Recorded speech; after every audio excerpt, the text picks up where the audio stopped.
Hey guys, tonight we're going to take a candlelit walk through one of the most powerful, chaotic, and, let's be honest, completely unhinged civilizations in history. Ancient Rome. You're not a tourist, though. Nope, you're a low-level citizen who's just witnessed your neighbor steal a loaf of bread, and let's just say, it does not end with a slap on the wrist. You step through the bustling Roman Forum under the golden dusk, sandals scraping over sun-baked cobblestones. The air is thick with spices, sweat, and that faint metallic tinge of dried blood. Statues of stern-faced emperors cast long shadows, their stone eyes judging everything and everyone. If you mess up here, you don't just get a fine or community service. You get creative punishment. Poetic, sometimes ironic, often insane, and frequently lethal. Yes, you'll learn tonight about theater executions, monkey-filled death sacks, human branding, and more. You probably won't survive this journey, not if you had lived back then. So, before you get comfortable, take a moment to like the video and subscribe, but only if you genuinely enjoy what I do here. And hey, drop your location and local time in the comments. I love knowing where you all are tuning in from. Now, dim the lights, maybe turn on a fan for that soft background hum, and let's ease into tonight's journey together. You pause at a graffitied wall that reads, Fur Cave Canem. Beware of dog. Yeah, but this isn't about canines tonight. It's about the Roman justice system, or what passed for it. Let's begin where punishment was more of a public art form than a deterrent. Imagine you're standing in the middle of the forum. You've got a low-grade charge, say blasphemy or thievery. You're hoping for leniency. Spoiler, there isn't any. Punishments start with flogging and they escalate quickly.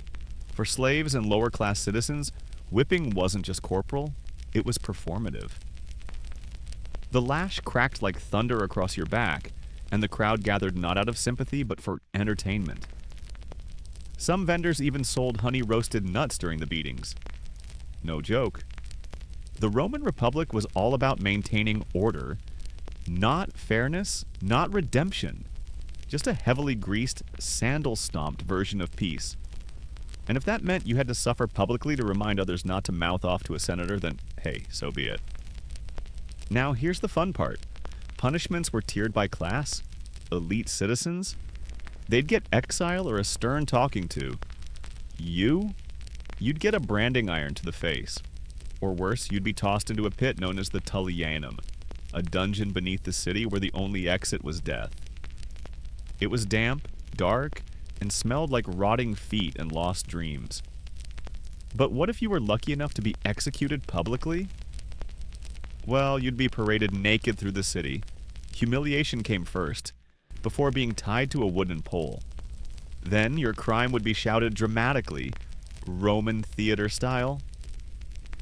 Think reality show meets gladiator match, with more blood and no prize money. A mainstream fact. Roman law had actual procedures. There were trials. There were appeals. But if you weren't in the ruling class, that process could be skipped. Fast-tracked even. Now for a fringe tidbit. Some Roman punishments involved clown masks. No lie. Certain criminals were forced to wear grotesque wooden masks in parades, laughing, distorted faces carved to mock their behavior. It wasn't just punishment, it was psychological warfare, broadcast to every passerby. Historians still argue whether these theatrical humiliations were more common in Rome's early republic or later under the emperors when the line between law and spectacle started to blur. Back to your stroll. You pass a vendor selling lead curse tablets, tiny sheets etched with wishes for someone's downfall. Romans believed in justice, yes, but they also believed in stacking the odds with a well-placed hex. Imagine slipping a curse into someone's tomb and walking off whistling like it's just another Tuesday. Let's stop for a second. You glance down a side alley and see a man being dragged by guards. He's sobbing, shirtless. People don't flinch. Some even laugh. You're reminded, Rome isn't about rehabilitation. It's about hierarchy. If you cross the line, you aren't pulled aside. You're made an example of. And this isn't even the worst of it. We're just warming up. Because coming up next, people get cast in plays where their role is to literally die on stage, but we're not there yet. For now, you walk past a statue of Augustus, the first emperor, who once boasted he found Rome a city of brick and left it a city of marble. What he didn't mention? That he also left it a city of terror for anyone who couldn't afford marble. Or mercy. The sun dips lower, casting amber light across the rooftops. A distant shout echoes from the direction of the Colosseum. You pause. That sound? Yeah, that's where we're headed next. You follow the distant cries down the sloping road toward the Colosseum, the great amphitheater that looms like the open mouth of a beast. It's nearly dusk now, and the lanterns around the arches are flickering to life, throwing long, shaky shadows across the cobbled ground. There's something electric in the air, expectation mixed with fear, and garlic. Always garlic. As you approach, you hear a man hawking tickets. Execution drama tonight. 2 murderers and a runaway soldier. Tragic. Moving. Bloody. You blink. Execution.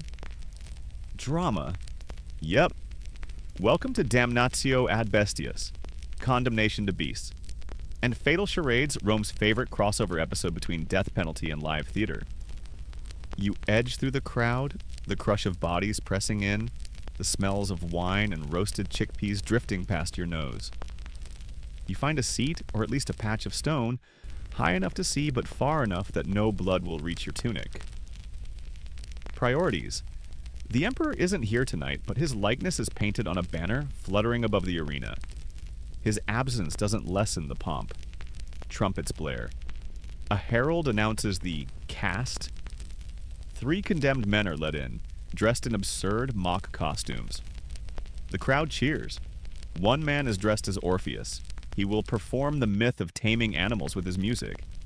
But surprise, there's no lyre. And the lions are very, very real. This wasn't punishment in the modern sense. It was pageantry. It was a lesson wrapped in blood and drama.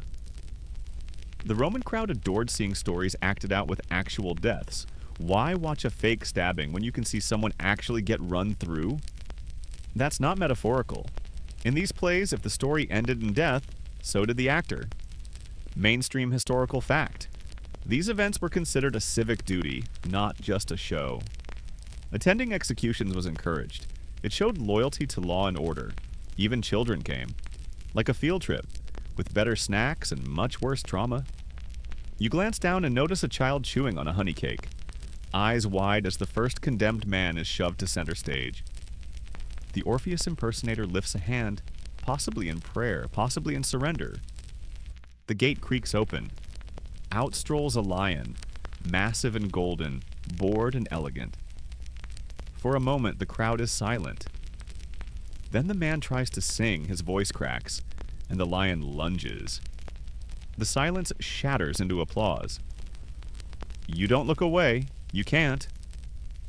Here's the fringe tidbit. Sometimes these roles were chosen with irony. A man who'd stolen from a temple might be forced to reenact a scene from mythology, like Prometheus being eaten by birds. And yes, they used real birds, vultures, trained for the job, or at least bribed with meat. Historians still argue whether this level of cruelty was a reflection of Rome's depravity, or its attempt to fuse civic punishment with cultural myth. Was it a sign of sophistication or collapse? Back in the arena, the next actor is dressed as Daedalus, the inventor who escaped Crete with wings of wax. The props are laughable, feathers glued to a wooden frame. The script ends with his fall. You already know what that means. The executioners drag him up a ladder built into a scaffold above the arena floor. A hush settles. And then he's pushed. The landing is ugly. The cheers are not. You shudder, because the last act is the worst. The final condemned man is meant to represent a traitor from Rome's recent civil wars. The crowd is especially hungry for this one. He's stripped naked, smeared with animal fat, and tied to a rotating wheel. A burning chariot will chase him in circles before the final kill. It's absurd, it's horrifying. It's working exactly as intended. The people around you are laughing, and you realize this isn't just punishment, it's catharsis. The state airing its fears, guilt, and frustrations in the most brutal open-air therapy session ever devised. One elderly woman beside you sighs contentedly. Reminds me of when I saw 4 Christians fed to leopards during Augustus's reign. Ah, simpler times. You edge away. Here's another detail that's hard to shake. Some condemned were forced to rehearse. Literally rehearse their death scene. Imagine being coached through your own final moments. No, more agony. You're supposed to be torn apart, not mildly inconvenienced. You try to blink away the horror, but it lingers. Rome didn't just kill you, it curated your death, framed it, marketed it, and made it part of the empire's brand. But the scariest part? This wasn't the peak. This was middle-of-the-road execution. The true nightmares came when religion got involved, when purity was policed, when symbolic violations demanded symbolic retribution. And that's where we're headed next. Because across the city, behind guarded temple walls, a young woman is being prepared for burial. Alive. You leave the Colosseum behind, your footsteps slower now, weighted by the images you can't unsee. But you don't have long to reflect. The torchlight shifts, and you're drawn to a quieter part of the city, where the marble glows pale under the moon. It's calmer here, but that calm is deceptive. Because beneath this elegant silence is one of the most brutal stories Rome ever told.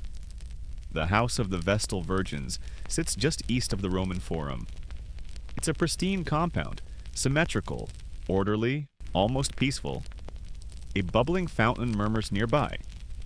Ivy creeps up the walls, but no amount of serenity can hide what happens when a Vestal breaks her vows. You slip through the colonnade, sandals barely making a sound. The scent of incense hangs thick in the air, mixing oddly with something sour underneath. Something like fear. Here's the thing about Vestals. They were chosen young, around 6 to 10 years old. Handpicked from noble families. Once chosen, they served for 30 years. 10 to learn, 10 to perform duties, 10 to teach. Their primary task? Keep the sacred flame burning in the Temple of Vesta, a literal fire that symbolized the life of Rome itself. But the other rule? Stay chaste. No relationships, no men, no exceptions. And if a Vestal broke that vow, she wasn't whipped, or banished, or even killed in the typical Roman fashion. No, she was buried alive, because spilling a Vestal's blood was forbidden. Too holy, too risky. So instead, they put her in a tomb, and let nature do the rest. Tonight, you witness this rare ritual unfold. Mainstream historical fact. Only a handful of Vestals are recorded as being punished this way, but the fear of it loomed large. It was one of the few crimes the Pontifex Maximus, the high priest, could judge without trial. His word was final. The procession begins. You hear drums, slow, steady, mournful. The condemned Vestal is veiled, dressed in funeral white, her face hidden. She walks barefoot. The crowd is silent. This is no arena execution. This is sacred. You follow the trail to the Campus Sceleratus, the field of the wicked just outside the city walls. A chamber has been dug. A narrow stair descends into darkness. At the bottom, a bed, a lamp, some bread, and water. Enough to technically avoid bloodshed. Enough to prolong the inevitable. The Vestal is led to the mouth of the pit. She does not cry. She does not plead. That's part of the ritual, too. Stoicism. She disappears into the earth. A moment later, the opening is sealed. Not with violence, but with stone. And just like that, she's gone.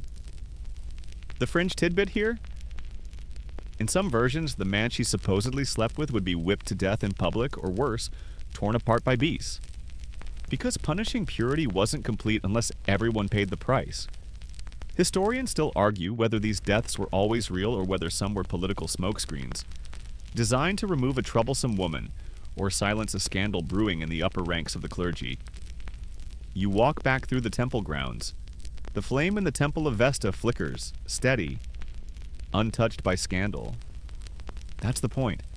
The punishment was never about the woman. It was about the illusion. Rome had to be pure, at least on paper. And let's be honest, Romans were obsessed with symbols. That's why for crimes against the family, especially patricide, they didn't just kill you.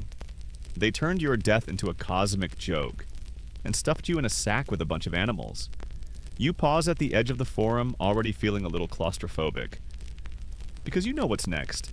It's time to meet the Pona Colei.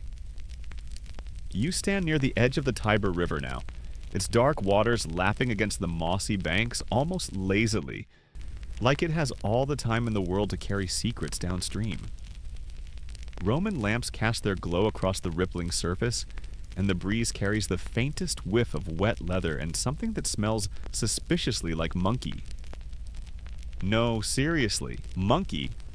Because tonight you're about to witness one of the most infamous punishments Rome ever devised, poena colei, the punishment of the sack. And not just any sack. This one's got roommates. First, let's talk crime. Poena colei was reserved for one thing and one thing only: patricide, killing your own father. Now, Romans didn't mess around when it came to family. Your paterfamilias, your father, was more than a parent. He was a living god in the household, legally able to disown you, sell you, even execute you.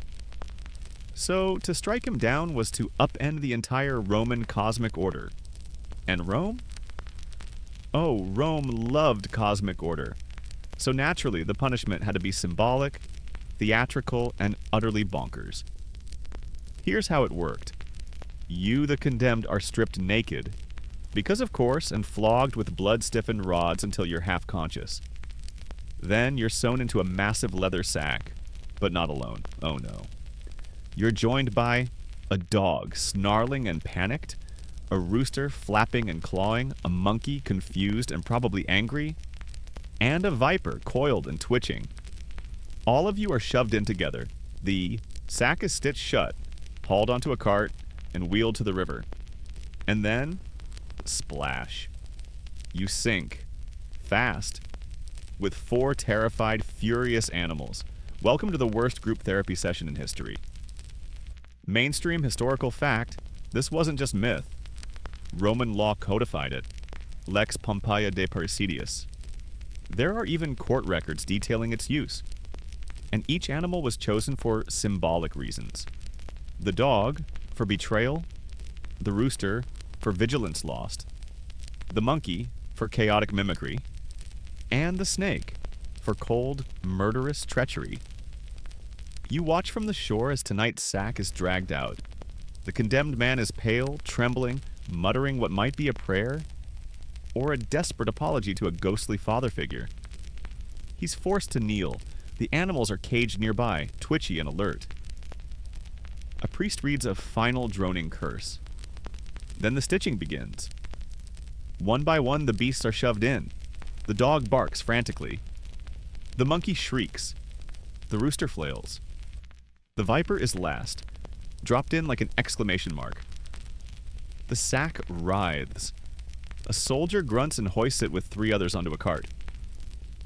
The crowd watches in eerie silence as the cart rumbles toward the river. No applause, no laughter, just a deep discomfort. Because this punishment wasn't about spectacle. It was about cosmic horror. You feel it in your gut. The Romans believed the world was meant to have structure. The family, the gods, the laws. Break that structure and the universe had to be rebalanced.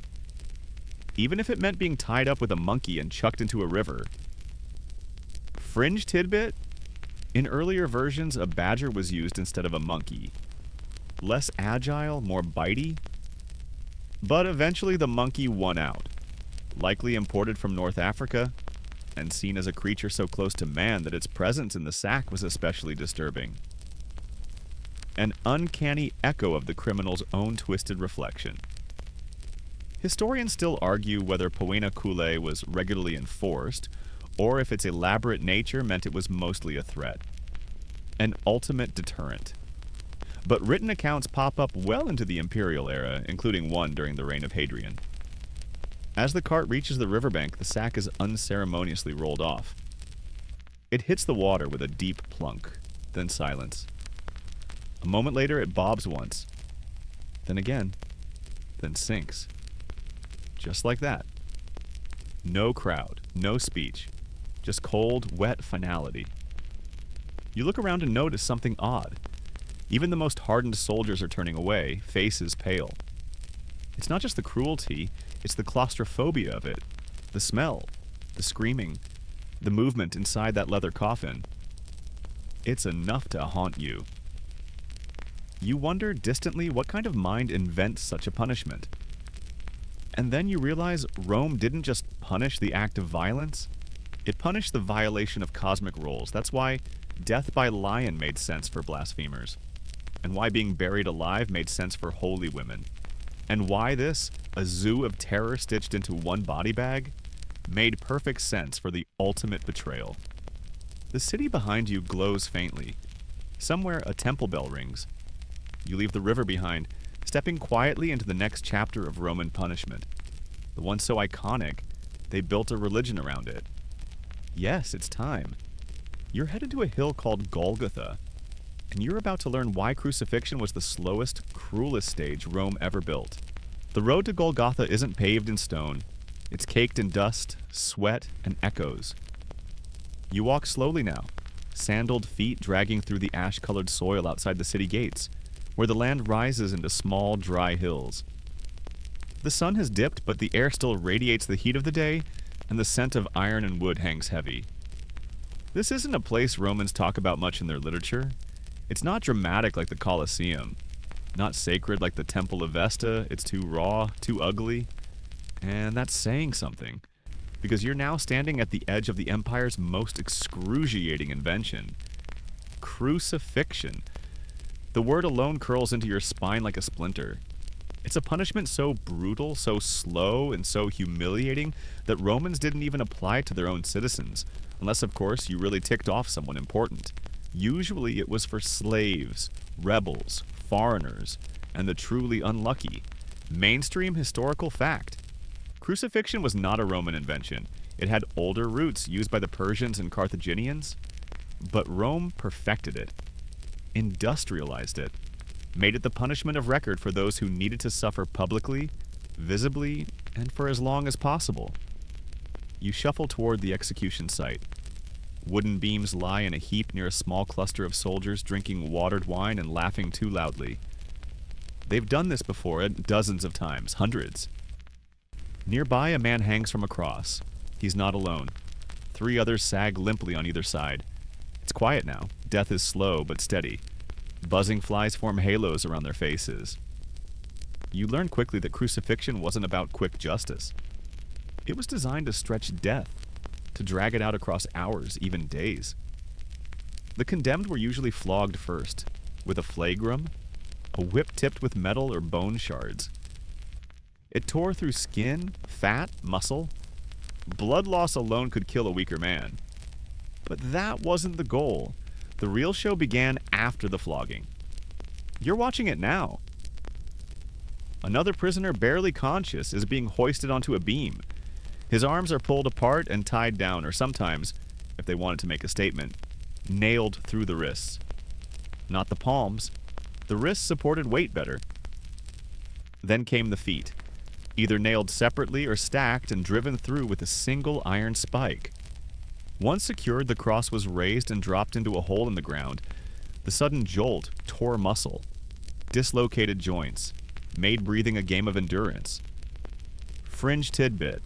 Roman executioners sometimes added a small wooden seat, sedile, so the condemned could rest. But it wasn't mercy. It prolonged suffering by preventing asphyxiation. You hung there, lifting your body just enough to gulp air, over and over, until you couldn't. Historians still argue whether these seats were standard practice or only used in certain provinces. Some accounts mention footrests. Others describe bent knees. The precise method varied, but the intent never did. Because crucifixion wasn't just about killing you, it was about unmaking you. You were stripped naked, mocked, spit on, hung high enough that your slow death became a billboard for imperial justice. No one left without getting the message. Don't mess with Rome. You step closer now as a soldier shouts at a man trying to give water to one of the dying. The soldier smacks the cup away. Not allowed. The thirst is part of the process. So is the sunburn, the cramping, the flies, the slow, grinding exposure. Sometimes birds came. You look up and see one now, a vulture circling lazily, waiting. You wonder what thoughts go through a person's mind in hour 7, or hour 14, what memories rise, what regrets scream. The crucified man to your left is still breathing somehow. His eyes flutter open, glassy and unfocused. You're not sure if he even sees you. And then he speaks. A whisper, not a plea, not a curse. Just a name. Someone he loved, maybe. Someone long gone. And now he's going too. You step back, because there's nothing you can do. And the soldiers, they're already preparing the next. You turn and walk away, your body aching in sympathy, the image of stretched arms and twisted limbs carved into your memory like a chisel in stone. Rome didn't waste executions, it sculpted them, which is why in some cases fire was added to the canvas, and ridicule, and shame. Because if you thought crucifixion was bad, wait until you see what happens when they light you on fire for laughs. You head back into the city proper, but something feels different now, heavier. Like you've seen too much already and Rome isn't even halfway done with you. The streets are quieter than earlier, the stone beneath your feet still warm but cooling fast. Somewhere nearby, music plays, gentle strings from a lyre, but it can't mask what you're about to witness. Because now, the punishment isn't about divine law or cosmic betrayal, it's about making you a punchline. You find yourself in the Subura, the working-class, tightly packed district where gossip flies faster than arrows, and everyone's business is everyone else's problem. People here don't just survive, they scowl, barter, and invent insults faster than poets. And in this noisy, messy sprawl, Rome perfected the fine art of public humiliation. Tonight's performance? A condemned man accused of treason and arson, though the specifics don't seem to matter much. What does matter is what he's wearing, a bizarre tunic soaked in oil. Not for warmth, for ignition. This is the infamous tunica molesta, the annoying shirt, if you want to translate it literally, though lethal hoodie might be more accurate. It was tight, itchy, and made of flammable material. Wool, pitch, resin, everything the gods would advise against if you wanted to live through the night. Mainstream historical fact. The tunica molesta was real and used most often during the reigns of emperors who liked to put on a show. Think Nero, Caligula. You'd be dressed in it, tied to a stake in the center of a crowded plaza, and lit up like a cursed lantern. But here's the twist. It wasn't just the fire, it was the laughter. Because while you burned, the crowd cheered. Some even told jokes. Musicians played. Poets improvised terrible verses. One time, according to whispers, a mime reenacted the condemned man's crime, while he was still alive and screaming. You see the crowd starting to form now. Lanterns are lit. Children climb onto barrels to get a better view. Someone's selling dates and spiced wine. And at the center, the man in the tunic is tied to a post, breathing fast. It's theatrical. Always theatrical. That's the Roman way. You try to look away, but it's impossible. The executioner circles the man once, douses him again with oil, then steps back. A single torch is all it takes. Whoom. Flames race up the tunic, catching like dry grass in a summer field. The man shrieks, a terrible raw sound that catches in your throat. And still, The crowd laughs. Fringe tidbit?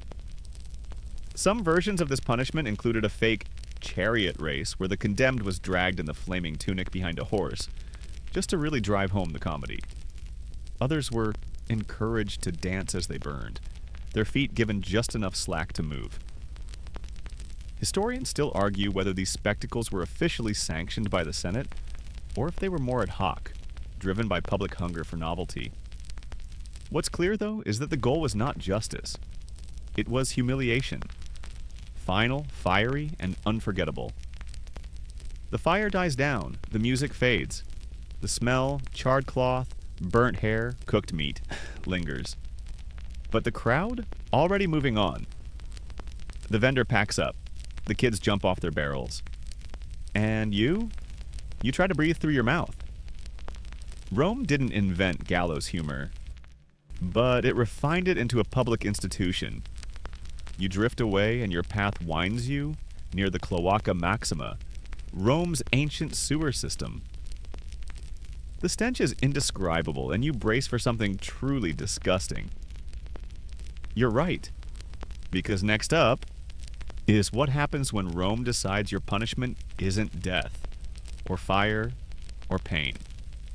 It's waste management, literal filth. Welcome to the unholy life of the toilet slave. You knew it had to happen eventually. Rome couldn't be all marble columns and golden togas forever. And here it is. The stench hits you before the sound does. A ripe, humid funk that clings to the back of your throat like spoiled fish wrapped in dirty linen. You're standing near the great Cloaca Maxima, the ancient sewer of Rome. A marvel of engineering, sure. But tonight, it's your descent into a different kind of hell. Because not all punishments in Rome ended in flames or swords. Some dragged on, day after day, shift after shift. Welcome to the least glamorous sentence of all, latrine duty. You peer into the opening of a public toilet. Latrina publica, a long stone bench with evenly spaced holes. Beneath it, a rushing stream of sewage gurgles in the dark. The place is dimly lit, the walls damp, the air steamy in the worst possible way. And you're the guy with the sponge on a stick. Mainstream historical fact. Public toilets in Rome didn't use toilet paper. They used tersorium, a sea sponge attached to a stick, kept in vinegar water. Users wiped themselves with it and passed it on. Imagine being the one who had to clean that. Repeatedly. As punishment. This wasn't a one-time sentence. For petty crimes like unpaid debts, petty theft, or insulting a magistrate, you might be sentenced to latrine duty for months, or years, or forever. The pay? Nothing. The respect? Non-existent. The working conditions? Oh, delightful. Rats the size of house cats. Moldy walls, and the ever-present danger of methane buildup, which meant that sometimes the sewer exploded. Imagine being on shift when that happened. No, really, imagine it. Fringe tidbit? Some punishment latrine workers wore small wooden tags around their necks that read, Ex damnatus, from the condemned. It marked them publicly, a scarlet letter carved in oak. You lean against a slimy wall and watch a condemned man at work. He's hunched, scraping out a drainage tunnel with a flat iron trowel, singing softly to himself. Not because he's happy, but because the rats don't like singing. Apparently, it scares them off. You think he's joking. He's not. Across from you, another worker is elbow deep in a barrel of vinegar water, rinsing out the communal sponges. The smell could kill an ox, and yet, there's something more chilling here than in all the fire and blood you've seen. It's the emptiness of it. No crowd, no drama, no finality. Just endless, filthy days. You talk to one of them, or try to. He doesn't respond. Just stares ahead, hands still moving, scraping, scrubbing. Like his soul checked out a few months ago and left a meat puppet behind to finish the sentence. Historians still argue whether this kind of punishment counted as social death or simply indentured servitude. There's overlap, especially when it came to former slaves. Once sentenced to latrine duty, you weren't just stripped of rights, you were stripped of identity. You were no longer a citizen. You were infrastructure. And the thing about infrastructure, it doesn't get remembered. You take one last look down the tunnel. Water trickles somewhere in the dark. A rat skitters past your foot. And that sponge, oh gods, that sponge is still sitting in a bucket, waiting for its next victim. You leave quickly, but you don't forget. And now you're ready for something with more fire and drama, right? Well, not quite. Because now you're going to learn what happens when Rome doesn't want to burn you or bury you. It wants to mark you, literally and painfully. Next up, branding irons, metal collars, and the slow burn of being permanently property. The further you walk from the sewers, the colder the night air feels against your skin. Like even the breeze wants to wash itself clean of what you just saw. The scent of filth fades, but not your unease. Because tonight, Rome isn't done punishing the body.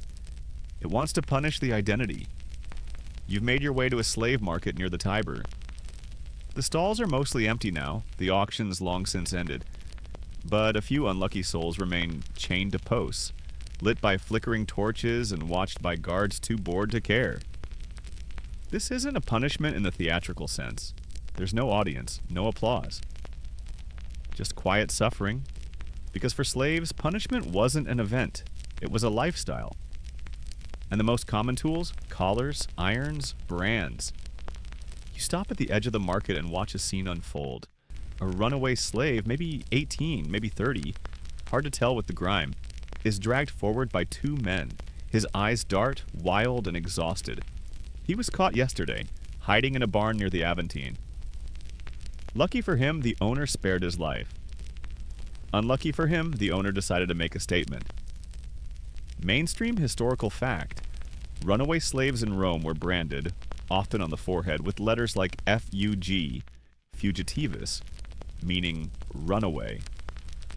Some owners chose the word V-E-T, for sale again, or worse, something humiliating like C-R-I-M-E-N, criminal. The branding was done with red-hot irons, pressed directly to the skin while the slave was shackled in place.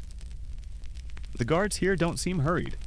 They heat the iron slowly, rotating it over coals until it glows a dull orange. The slave trembles, not from fear of pain, but from certainty of it. There's no escape. No final act. Just the knowledge that from this moment forward, everyone will know. Fringe tidbit. Some slaves, desperate to erase the brand, tried self-surgery. Burning, peeling, even tattooing over the mark. But Rome saw that coming and passed laws against it. You couldn't just erase the past. Rome wouldn't let you.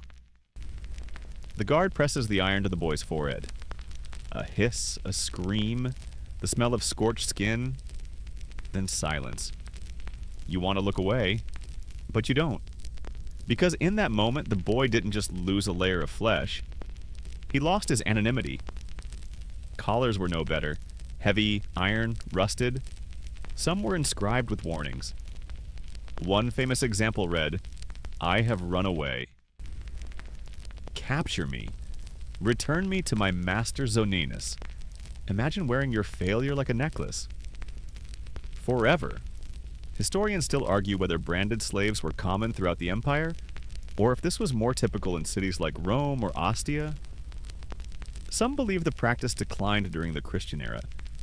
Others point to evidence that it simply became more discreet, not less cruel. You sit beside an older man who wears both a brand and a collar. He's not crying, he's just empty. His gaze drifts across the river as if remembering a different life. A life before chains. Before he was someone else's property. And then, just for a moment, he chuckles. "I tried to run once," he says quietly. "Made it 3 days. Thought the gods had freed me. Turns out the gods have dogs." It's a joke. Kind of, but it lands. Because in Rome, freedom isn't just about escape. It's about erasure. And the impossibility of it. Even if you flee, even if you're never caught, Your body keeps the memory. A scar, a burn, a nameplate hammered into the bone.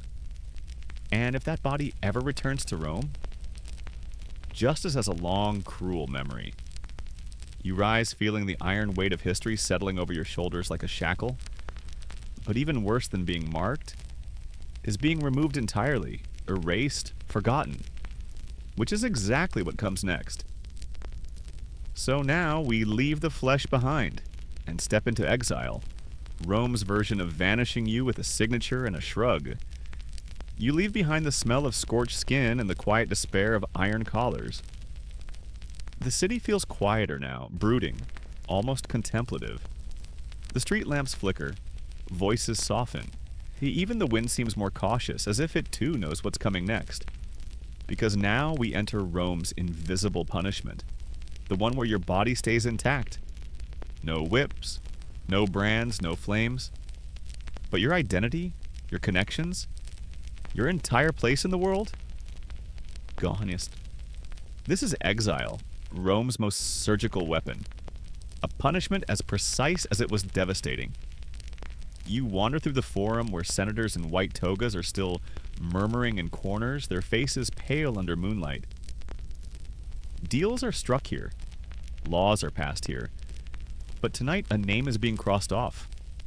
A man, Lucius something, is being sent away. Not killed, not imprisoned. Just removed. Banished. Mainstream historical fact. Exile in Rome came in two flavors. Relegatio, temporary exile, usually without property. Loss, and deportatio, permanent exile, often with confiscation of wealth and status. Depending on your crime and your enemies, you could find yourself sent to a dusty outpost in Gaul or a windswept island in the Aegean. Sometimes both.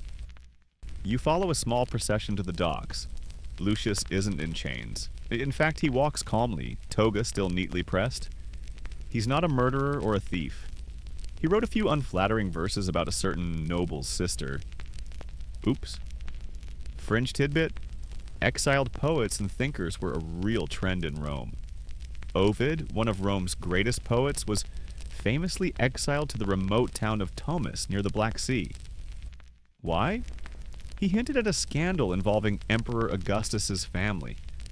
Or maybe he just annoyed the wrong person. No one knows for sure. Even today, scholars still debate what Ovid called his Carminate error, his poem and mistake. You sit beside a cargo crate and watch Lucius board a creaky merchant vessel. No guards push him, no crowd jeers. He's already forgotten. His house will be emptied by morning, his statues removed, his name quietly omitted from lists. He's not dead, but to Rome, he might as well be. That's the cruelty of exile. It leaves you alive just long enough to understand what you've lost. There were some perks, of course. If you were rich, a comfortable villa, a library, letters from friends. But make no mistake, exile wasn't a vacation. It was a slow unraveling of everything that made you Roman. You watch the boat pull away, the sails catch wind, the torches at the dock burn low, and then he's gone. Historians still argue whether exile was meant as mercy or as a more civilized form of execution. After all, the political implications were sharp. Remove the threat without spilling blood. But for those exiled, the result was often the same. Irrelevance. Silence. A life rewritten in parentheses. Some exiles tried to return. A few even made it back, wealthy, humble, and suspiciously quiet. Others disappeared, vanished into the back pages of dusty legal scrolls and unvisited tombs. You walk through the port a little longer, the salt air thick in your lungs, and for the first time tonight you feel a different kind of fear. Not of pain, or blood, or fire, but of disconnection, of being erased in slow motion. And speaking of the invisible, we're about to descend even deeper, because while exile removes you from the city, Rome had another tool that removed you from reality itself. Superstition, curses, divine punishment. It's not written into law, but it was chiseled into bone. You veer off from the bustling roads and into a narrow alley that coils like a serpent through the Sabura. The lamps here are fewer, and the shadows dance closer. You can feel the quiet differently in this part of the city. Not peaceful, not restful, but expectant. Because now you're entering Rome's supernatural courtroom, where justice isn't handed down by magistrates or emperors, but by the gods, or at least by those who believe they're doing the gods' paperwork. Welcome to the world of curses, omens, and divine punishment. It starts small. You pass a shrine, a crumbling niche carved into the wall. Inside, a tiny figurine sits propped against a rotting apple and a string of garlic. The offering is meant to appease some minor household deity. It's cracked, dusty, and maybe angry? Romans lived in constant anxiety over offending the divine. Forget to honor the right god before a journey? That ship might sink. Offer spoiled grain at a harvest festival? Your crops wither. Look sideways at the wrong priestess? Good luck waking up tomorrow without boils on your face. Mainstream historical fact. Roman religion was transactional. You give the gods what they want. Sacrifices, prayers, incense, and they leave you alone. Maybe even help you. But fail them or anger them. They punish you in ways no tribunal could. You reach a cramped, torchlit courtyard where a small crowd is gathered in a semicircle around a man crouched low to the ground.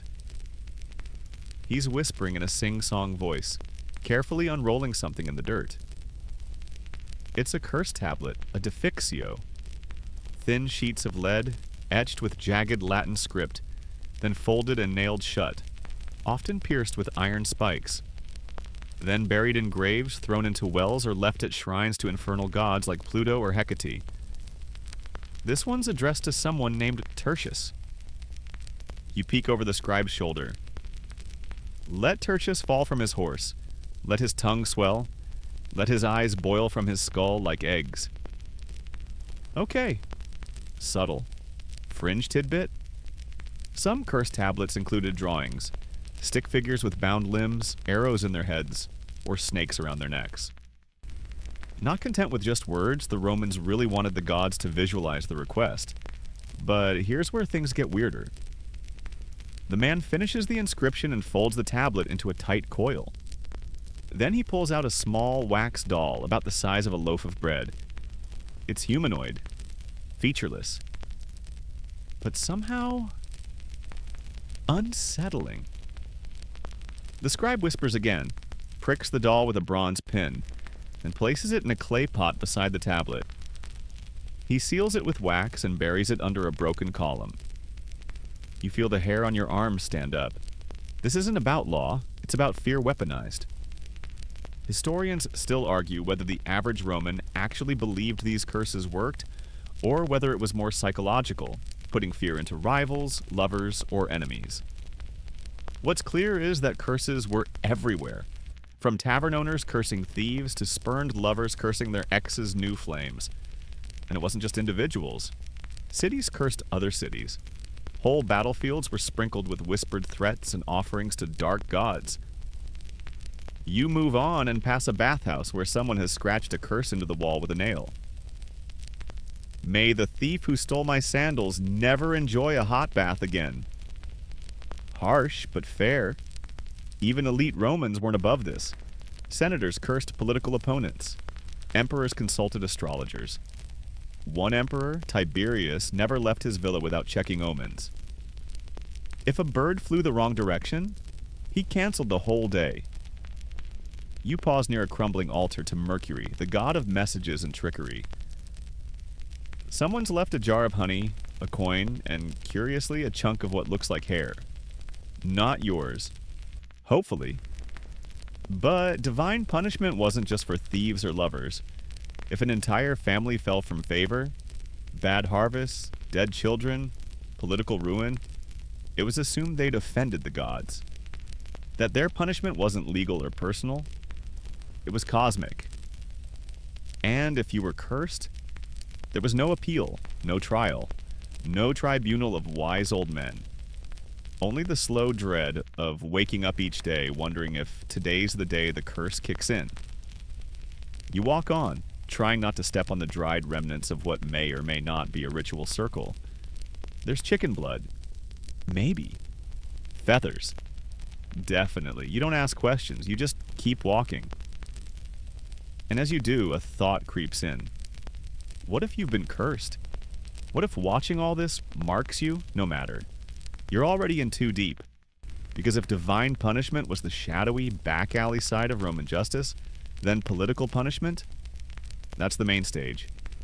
And the next act has poisoned wine, fake forgiveness, and executions by invitation. You leave the dark alleys behind, stepping back into the glow of torchlit colonnades and marble facades. The air smells cleaner here, of olive oil and fresh plaster. But don't be fooled. This isn't mercy. It's just a different kind of poison. Because now, you're walking straight into the Roman elite's favorite form of punishment. Politics. Unlike the flaming tunics or death by monkey sack, political punishment didn't always spill blood, at least not at first. No, this was punishment with manners, with grace. With a smile and a dagger hidden behind the wine jug. Tonight's guest of dishonor? A philosopher named Gaius.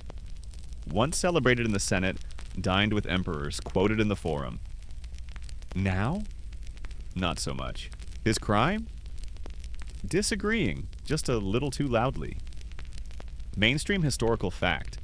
During certain reigns, especially those of Tiberius, Nero, and Domitian, speaking your mind could be a death sentence. Philosophers, senators, even poets were punished for ideas. Accused of treason, atheism, or corrupting morals. Sometimes they were arrested, but often they were given a choice. And by choice, we mean die however you like, as long as you do it soon. You follow Gaius into a quiet atrium where a small dinner is being served. Candles flicker. A musician plucks a lyre. The mood is soft, almost funereal. Guests speak in low tones, eyes darting toward the corners. In the center, Gaius smiles politely. He knows what's coming. A sealed scroll was delivered earlier. It didn't accuse him. It didn't insult him. It simply suggested that perhaps it was time to retire permanently.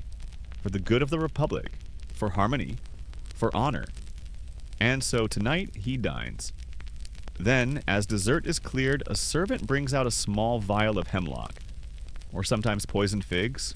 Or a warm bath with a sharp blade on the tray beside it. Fringe tidbit? Suicide was considered honorable in many elite Roman circles. Especially when it allowed you to control your narrative. Some even treated it like performance art, writing a final speech, inviting friends over to watch. One senator gave a toast before slitting his wrists in a bathtub. Gaius, tonight's condemned, lifts the cup of hemlock. His hands are steady. He jokes even. Says something about how the wine at this party is less bitter than the Senate's humor. A few guests chuckle. Quietly. Then he drinks. No guards, no whips, no spectacle. Just a well-timed exit. Historians still argue whether this type of coerced suicide was more merciful than outright execution. Some suggest it allowed families to keep their property. Others believe it was simply a way to avoid the scandal of public trials, but either way it sent a message. Disagree with the wrong person, and you'll be sipping your goodbyes. You leave the house in silence, the chill of subtle terror creeping up your spine. Somehow this death, so neat, so clean, feels heavier than fire or iron. Because here in the world of politics, death comes with compliments and clean robes. You're allowed to choose your poison, but not your fate. And now as you drift further into the sleeping city, you find yourself in a new kind of silence. The kind found behind sealed doors and stone walls, where no one screams, because they can't. Coming up next, punishment that doesn't cut your skin. It cuts your presence. The slow, aching torture of isolation. The city is almost fully asleep now. The clamor of carts, gossip, and sandals on stone has quieted into a hush. Even the stray cat slinking between pillars seems softer, more cautious. You pass the looming bulk of a government building, then an empty marketplace until finally you reach a smaller, unmarked structure nestled against a wall of the Palatine Hill. No grand entrance, no guards, just a narrow doorway of rough brick and a cold breeze drifting through its crack. This is not a prison, not officially. This is where people are meant to disappear. Tonight, you'll meet those who have been sentenced not to fire or blood, but to nothing at all. Welcome to Rome's quietest, cruelest punishment, solitary confinement. A sentence so simple in theory, yet devastating in practice. Not pain, not shame, just silence. Mainstream historical fact. While Rome preferred public punishments, there were recorded instances of isolation used for political prisoners, disgraced nobles, or those deemed too dangerous to kill, but too inconvenient to leave free. These weren't dank dungeons full of rats and chains. They were quiet, stone rooms, sometimes just a closed door. He's not alone in this punishment. Somewhere beneath the Senate, under the Temple of Saturn, beneath old baths and disused temples, rooms like this exist. No names, no records, just time. And time is the real punishment. Fringe tidbit: some isolation chambers were rigged with stone doors sealed from the outside. No handles, no locks, just slabs lowered into place with levers. You couldn't even pretend to leave. The symbolism was clear. You're not a prisoner. You're a forgotten object. Calvus hasn't spoken to anyone in days. He doesn't know if it's morning or night. His food comes through a slot once a day. No words, no faces. You ask the scribe how long he's been here. The scribe shrugs. Long enough for his birthday to stop mattering. Historians still argue whether this form of punishment was ever formalized into Roman law, or if it was used on an ad hoc basis by powerful families and military tribunals. What's clear is that for certain men too famous to execute, too dangerous to free, erasure through silence became the preferred method. No blood on anyone's hands, just absence. You sit beside Calvus for a moment, breathing in the stillness. He blinks slowly. Then, as if startled by his own voice, he murmurs something. I used to laugh. It's not sad, not angry, just factual. And that's what Rome understood about punishment. Pain fades. But removal? That lingers. And just when you think it can't get worse, that's when you learn that Rome didn't stop at the body. Or the soul. Rome went after your legacy. Next up, the terrifying sentence of damnatio memoriae, where Rome doesn't just kill you, it tries to erase the very idea that you ever lived. You emerge from the silent chamber and step back into the night. Rome feels different now, still familiar, still vast, but tinged with something darker. A city of echoes. A city of memory? Or rather, what's left of it. Because while isolation steals your present, damnatio memoriae goes after something far worse. Your legacy. You don't just vanish, you're scrubbed. From records, from stone, from statues, from the mouths of anyone who dares whisper your name. You walk past a crumbling column and pause. A rectangular patch has been chiseled out of the marble, a scar where a name used to be. You see them everywhere now, like old wounds that never fully closed, statues with blank plaques, mosaics missing faces, coins defaced with rough scratches. Welcome to the erasure of memory. Mainstream historical fact. Damnatio memoriae, Latin for condemnation of memory, was a formal Roman punishment reserved for traitors, disgraced emperors, or anyone who had fallen spectacularly out of favor. The Senate could decree it. Families could request it. The result? Systematic obliteration of your existence. No tomb, no tribute, no name carved in triumph. Just stone where your face used to be. You find yourself at an old form wall. The outlines of a fresco are still visible. But the central figure a man once honored, maybe adored, is now just a smudge. Someone took a chisel to his face, his hands, his name. over and over, until he became a ghost with no origin, and it wasn't enough to just erase you physically. Your descendants, stripped of inheritance, your allies, pressured to disavow, your writings, burned, your memory, forbidden to be spoken aloud. Fringe tidbit? Some families, terrified of being associated with the damned, rewrote family trees, forged documents, and even renamed children to avoid being linked to the cursed. It worked, sometimes. Historians still argue whether damnatio memoriae was ever fully effective. After all, the act of erasure leaves traces. Chiseled marks, awkward gaps, whispers in backrooms. Ironically, many of those erased are remembered precisely because they were erased. Their absence leaves a shape. A question mark too loud to ignore.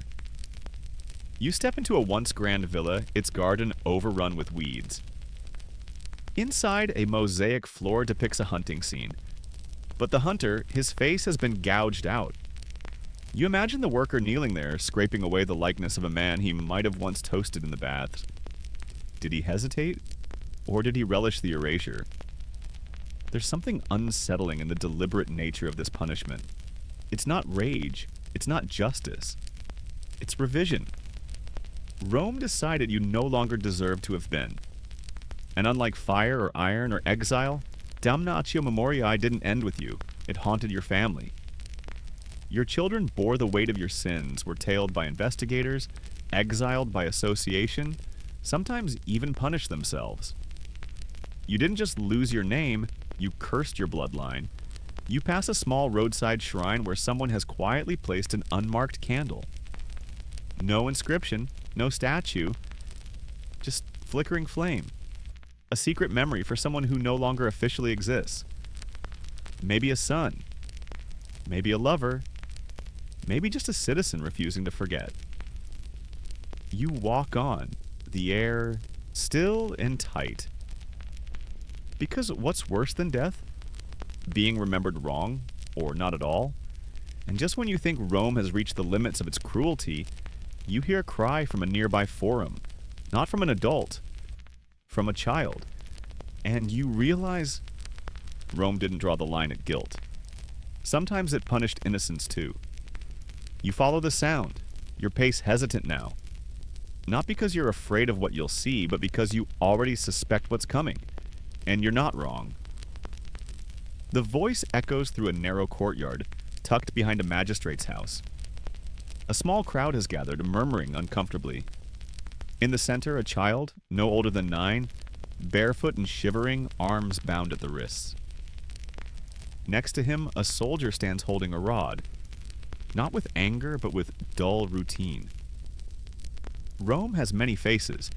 This one wears the mask of inherited punishment. Because tonight, you're witnessing one of the coldest truths in Roman justice. Sometimes children paid for their parents' crimes. Not metaphorically, not symbolically, literally. Mainstream historical fact. In ancient Rome, the principle of corporate guilt was real, especially in crimes like treason or rebellion. The punishment could extend to a criminal's entire family. Sons might be exiled, flogged, or denied property. Daughters disinherited. Marriages annulled. In extreme cases, children were executed. Not for what they did, but for what their bloodline represented. The boy in front of you? His father served as a general, trusted, decorated, until last week when he was accused of plotting against the emperor. The father fled. The boy did not. Now Rome makes its statement. The soldier raises the rod. The crowd winces, but no one stops him. The law is clear. The sins of the father will be washed away by the cries of the child. Fringe tidbit? There are recorded cases where children were paraded through the streets wearing signs that read, "Son of a traitor." Not just to shame them, but to warn others what loyalty really meant. You try to look away, but your gaze lingers.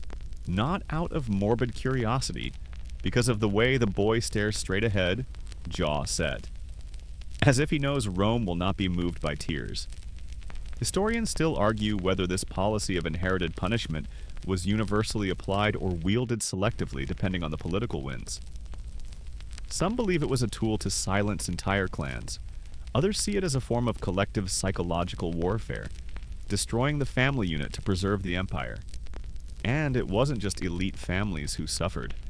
Enslaved children could be punished for the resistance of their parents. In one account, a child was forced to watch as their mother was branded, then sent to the mines the next day as training. Imagine beginning your life as punishment. You pass another alley where a group of teenage boys are shackled together, sons of a recently arrested merchant accused of tax evasion. Their sentence? Public labor for 10 years.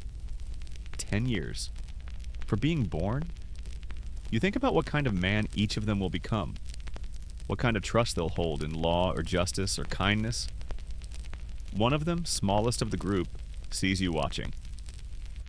He smirks. But it's not arrogance, it's armor, the only shield he has left. Because in Rome, survival was often inherited, but so was blame. You walk away slowly now, each step heavier than the last. Because the city is beginning to fade. You've seen almost everything: flames, iron, silence, exile, gods, and ghosts. But there's one final place left to visit. The most dangerous. The most unpredictable. The place where all punishment begins and ends. The Emperor's Court. Where your fate hangs not by law but by whim. You approach the Palatine Hill, Rome's beating imperial heart. The marble gleams even at night, catching the moonlight in cold flashes. Guards in crimson cloaks stand like statues, breathing armored statues with very real spears. Past them, the entrance to the Domus Augustana yawns open like a lion's mouth. Inside, everything smells of cedar, oil, and power. And just beneath that, fear. This is where punishment wears silk robes and drinks from golden cups. Where justice is decided not by judges, not even by gods, but by the emperor's mood. You've made it to the top. But up here, gravity is cruel. Mainstream historical fact. The emperor held absolute judicial authority. He could override Senate decisions, ignore law, pardon murderers, or execute anyone with a nod.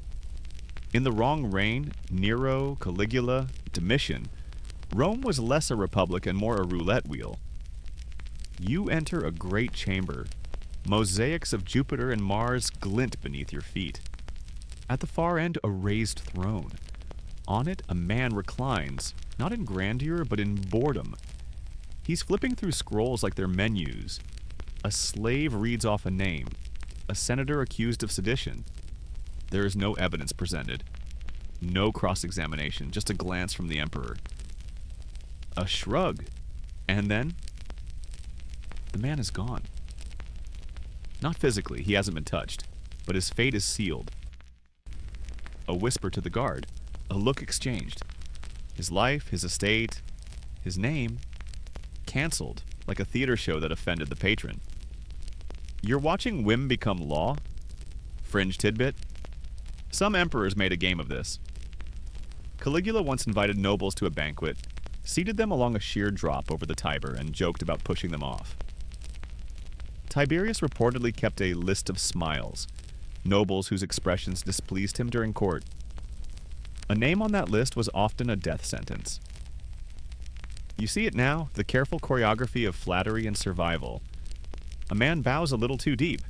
Another waits a half-second longer before laughing at the emperor's joke. Each gesture is a tiny hedge against the void. Historians still argue whether this environment was sustainable. Spoiler, it wasn't. Rome's stability buckled under paranoia and power plays. But for a while, the emperor's chamber was the stage where fates were crafted, destroyed, or ignored entirely. You watch one last audience, a woman accused of harboring fugitives. She speaks eloquently, passionately. She cites law, quotes Virgil. The emperor blinks slowly. He turns to his advisor. She talks too much, he says. A snap of fingers. That's all. She is dragged out, protests echoing off the marble. She had logic. but Rome had a man in a chair with nothing better to do. You leave the palace, not running, not rushing, just understanding. Rome's punishments weren't always cruel because of what they did. They were cruel because of how random they could be. You pass the forum one last time. The statues watch you like silent judges. The wind picks up, soft and dry. A woman sweeps the steps of a temple. Somewhere, a torch sputters, and the city sleeps. But now, so will you. And now your steps grow slower. The marble fades. The voices hush. The firelight of punishment and spectacle dims into gentle shadow. You've wandered the hidden corners of ancient Rome, seen the pageantry of pain, the logic of cruelty, and the soft, silent erasures that left no wounds, only absences. Your breath slows, your eyes feel heavy, not from horror, but from the sheer weight of history. Because this city, with its triumphs and terrors, its mosaics and murders, was more than a marvel.